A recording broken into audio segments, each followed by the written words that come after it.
శ్రీ గురుభ్యో నమః. మాఘపురాణం 16వ అధ్యాయం ఆడకుక్కకు విముక్తి కలగటం. ఈ ఘట్టాన్ని చూద్దాం. దిలీప మహారాజా, సుమిత్రుని కథ ఈశ్వరుడు పార్వతీదేవికి చెప్పిన రీతిగా విన్నావు కదా. ఇంకొక కథ పార్వతీకి ఈశ్వరుడు ఇలా చెప్తూ ఉన్నాడు. అదేంటి అంటే, మాఘమాసంలో నదీ స్నానాలు చేసేవాళ్ళు గొప్ప ధనశాలులవుతారు. వర్తమాన కాలంలో ఎన్ని కష్టాలు అనుభవించినప్పటికీ కూడా మాఘమాసం మొదలుపెట్టిన తరువాత వారి కష్టాలు క్రమేపీ సమసిపోతూ ఉంటాయి. మాఘ శుద్ధ దశమి రోజు నిర్మలమైన మనస్సుతో శ్రీమన్నారాయణుని పూజించడం వల్ల శ్రీహరి కటాక్షానికి పాత్రులవుతారు.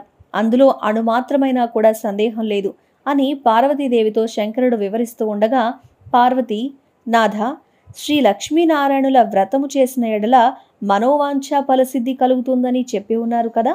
ఆ వ్రత విధానం ఏంటి, ఎలా ఆచరించాలి, వివరంగా నాకు తెలియచేయండి అని కోరింది.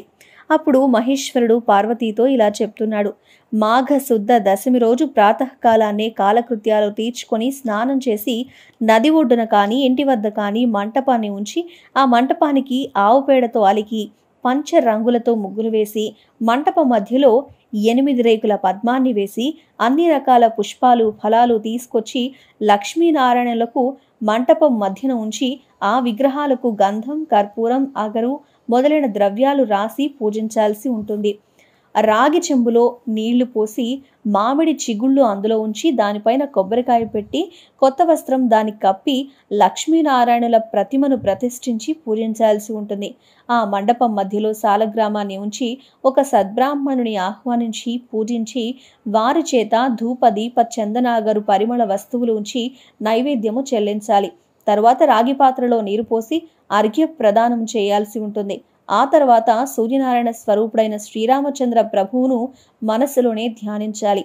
మాఘమాస స్నానం చేయవారు వారి తల్లిదండ్రులు, బంధుమిత్రుల సమక్షంలో మాఘమాస వ్రతాన్ని చేయాల్సి ఉంటుంది. ఒక సద్బ్రాహ్మణునకు బియ్యం, బెల్లం, ఉప్పు, పప్పు, కూరగాయలు, పళ్ళు మొదలైనవి ఏకపాత్రలో ఉంచి కానీ కొత్త గుడ్డతో మూటకట్టి కానీ దానం ఇయ్యాల్సి ఉంటుంది. మాఘపురాణాన్ని స్వయంగా చదువుతున్నప్పుడు కానీ లేకపోతే వింటున్నప్పుడు కానీ చేతిలో అక్షంతలు ఉంచుకొని చివరిలో శ్రీమన్నారాయణుని ధ్యానించుకొని కొన్ని అక్షంతలు భగవంతుడి మీద వేసి మరికొన్ని అక్షంతలు తమ తల మీద వేసుకోవాలి. కాబట్టి ఓ శాంభవి, మాఘ స్నానం చేసి మాఘ శుద్ధ దశమి రోజు లక్ష్మీనారాయణులను నిష్ఠతో పూజించటం వల్ల ఎటువంటి మహాపాపాలైనా నశించిపోతాయి. ఇందులో ఒక ఉదాహరణ కూడా తెలియజేస్తాను, సావధానమై విను. గౌతమ మహర్షి ఒకరోజు తన శిష్యులతో ఉండి తీర్థయాత్రలు చేయడానికి ఉత్తర దిశకు బయలుదేరాడు. వాళ్ళు అనేక పుణ్యనదుల్లో స్నానాలు చేస్తూ ప్రసిద్ధ క్షేత్రాలను దర్శిస్తూ మార్గమధ్యలో ఉన్న మునిపుంగవులతో ఇష్టాగోష్ఠి జరుపుతూ ఉన్నారు.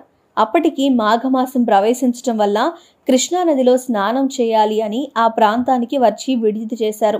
గౌతముడు తన శిష్యులతో కూడా కృష్ణానదిలో సూర్యోదయ సమయంలో స్నానం చేసి తీరమున ఉన్న ఒక రావి చెట్టు వద్దకొచ్చి మూలతో బ్రహ్మరూపాయ, మధ్యతో విష్ణురూపిణే, అగ్రతో శివరూపాయ, వృక్షరాజాయతే నమః అని రావి చెట్టుకు నమస్కరించి ఆ చెట్టు మొదట ఆసీనుడై శ్రీహరిని విధియుక్తంగా పూజించాడు. తరువాత శిష్యులందరికీ మాఘమాస వ్రత ప్రభావాన్ని వినిపించాడు. ఈ విధంగా ప్రతిరోజు ఆచరిస్తూ ఉండగా మాఘ శుద్ధ దశమి రోజు ఆ చెట్టు మొదట మండపాన్ని ఏర్పరిచి ముగ్గులు, బొట్లు పెట్టి మామిడాకుల తోరణాలు కట్టి అలంకరించారు. ఆ మండపం మధ్యలో శ్రీహరి చిత్రపటాన్ని ఉంచి పూజించారు. ఆ విధంగా పూజిస్తున్న సమయంలో ఒక ఆడకుక్క వచ్చి భగవంతునికి చేస్తున్న పూజా విధానమంతా రెప్ప కూడా వేయకుండా దీక్షతో చూస్తూ ఆ రావి చెట్టుకి ఎదురుగా కూర్చొని ఉంది. శిష్యులు వాళ్ళ దగ్గరే ఉన్న దండంతో దాన్ని బెదిరించారు. ఆ కుక్క అక్కడి నుంచి లేచి ఉత్తరం వైపు వెళ్ళి మరలా తూర్పు వైపుకు తిరిగి ఆ వైపు నుండి దక్షిణ దిశకు వెళ్ళి మళ్ళీ యథాప్రకారంగా పడమటి దిశలోనే కూర్చుంది. శిష్యులు మరలా బెదిరించిన ముందు లేచినట్లే రెండోసారి కూడా ఆ మండపం చుట్టూ తిరిగి వచ్చింది. శిష్యులు మూడోసారి కూడా వాళ్ల దండంతో బెదరగొట్టగా మళ్ళా ఆ ఆడకుక్క రావి చెట్టు చుట్టూ తిరిగి వచ్చింది. అప్పటికి 3 సార్లు మండపం చుట్టూ ప్రదక్షిణం చేయటం వల్ల, అది మాఘమాసం అయి ఉండటం వల్ల అది వెంటనే తన కుక్క రూపాన్ని వదిలి ఒక రాజుగా మారిపోయింది. ఆ రాజు సకల ఆభరణాలు ధరించిన వాడై మునుల ఎదుట నిలబడి వాళ్ళందరికీ నమస్కరించి అక్కడే ఉన్న ఆడకుక్క రాజుగా మారిపోవడం చూశారు మునులు. గౌతమ మహర్షి కూడా ఆశ్చర్యం పొందాడు. పోయి నీవెవరు? నీవిట్లు మారడానికి కారణం ఏంటి అని గౌతముడు ప్రశ్నించాడు. మునిచంద్రమా, నేను కళింగరాజును. మాది చంద్రవంశం. నా పేరు జయచంద్రుడు. నాకు అన్ని విద్యలయందు ప్రావీణ్యత ఉంది. నా దేశ ప్రజలను ధర్మ మార్గాన పరిపాలన చేస్తూ ఉన్నాను. దాన ధర్మాలు అంటే నాకు అతి ప్రేమ. నేను అనేక దానాలు చేసి ఉన్నాను. గోదానం, భూదానం, హిరణ్యం, సాలగ్రామ దానాలు కూడా చేసి ఉన్నాను. ఎక్కువగా అన్నదానం, తిలదానం చేశాను. అనేక ప్రాంతాల్లో చెరువులు తవ్వించాను. నూతులు కూడా తవ్వించి బాటసారులకు నీడనిచ్చే నిమిత్తం చెట్లు కూడా నాటించాను. ధర్మశాలలు కట్టించాను. పశువులు తాగడానికి నీటి కుండలు కూడా తవ్వించాను. నిత్యం పేద ప్రజల కోసం అన్నదానాలు, మంచినీటి చలివేంద్రాలు, ఎన్నో పుణ్యకార్యాలు చేసి ఉన్నాను. అనేక దేవాలయాలు నిర్మించి దైవ విగ్రహాలు ప్రతిష్ఠించాను. సద్బ్రాహ్మణుల చేత వేదాలు చదివి పండితుల చేత ఎన్నో క్రతువులు చేయించాను. పురాణాల్లో ఉన్న ధర్మాలన్నీ కూడా చేసి ఉన్నాను. కానీ నేనిలా కుక్కనయ్యాను. దానికి కారణం లేకపోలేదు. ఆ కారణం కూడా మీకు చెప్తాను, వినండి. ఒకానొక దినమున ఒక మునిపుంగవుడు గొప్ప యజ్ఞం ఒకటి తలపెట్టాడు. యజ్ఞం చేస్తూ ఉన్న సామాన్య విషయం కాదు కదా. దానికి ధనం, వస్తు సముదాయం చాలా కావాలి. కాబట్టి ఆ మునిపుంగవుడు నా వద్దకు వచ్చి అర్థించాడు. బురిసత్తముడు వచ్చిన వెంటనే ఎదురేగి వెళ్లి కాళ్ళు కడిగి ఆ నీళ్లు నా శిరస్సు మీద చల్లుకొని కుశల ప్రశ్నలు అడిగాను. ఆ ముని కూడా నా సత్కారాలన్నిటికీ చాలా సంతోషించి, రాజా, నీకు గుప్త విషయము తెలియజేస్తాను. ఈ మాసంలో మకర రాశి యందు సూర్యుడు ప్రవేశిస్తాడు.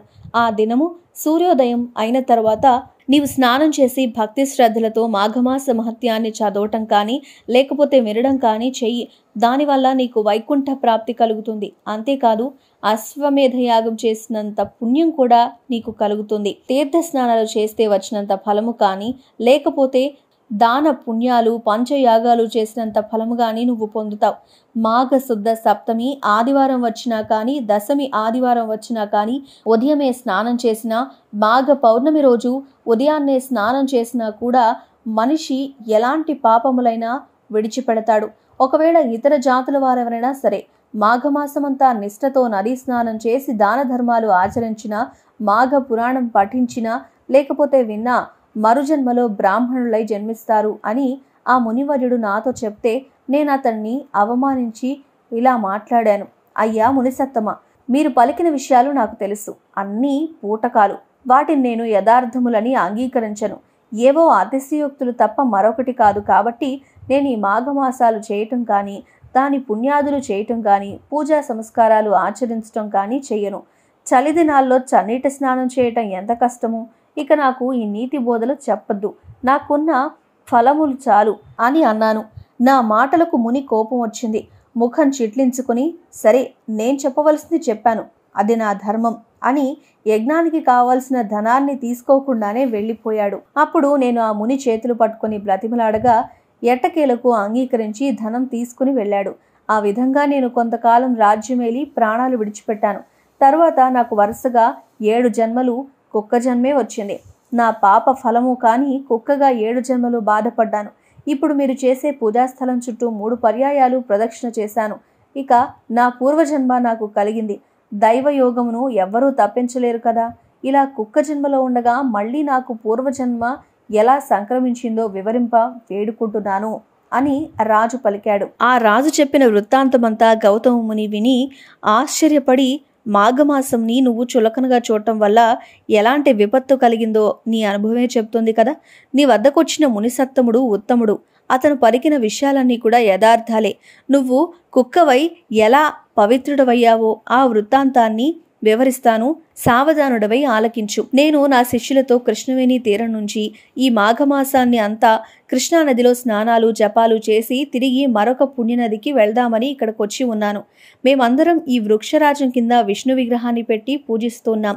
కుక్క రూపంలో ఉన్న నీవు దారిని పోతూ ఇక్కడికి నైవేద్యాన్ని చూసి తినాలి అనే కోరికతో ఆశగా ఇటువైపు పూజా సమీపానికి వచ్చి కూర్చున్నావు. అప్పుడు నువ్వు ఎలా ఉన్నావో తెలుసా? నీ శరీరం బురద మైల తగిలి ఉంది. చూడ్డానికి చాలా అసహ్యంగా ఉన్నావు. శుద్ధులమై భగవంతుని పూజ చేస్తున్న సమయంలో అక్కడికి జంతువు కానీ పక్షి కానీ వస్తే దాన్ని తరిమివేయడం అనేది సహజమే కదా. నువ్వు అసహ్యంగా ఉండటం వల్ల నా శిష్యులు నిన్ను తపోదండాలతో తరిమారు. నైవేద్యం తినవలెననే ఆశతో ఈ మండపం చుట్టూ తిరిగి యథాస్థానానికి వచ్చి కూర్చున్నావు.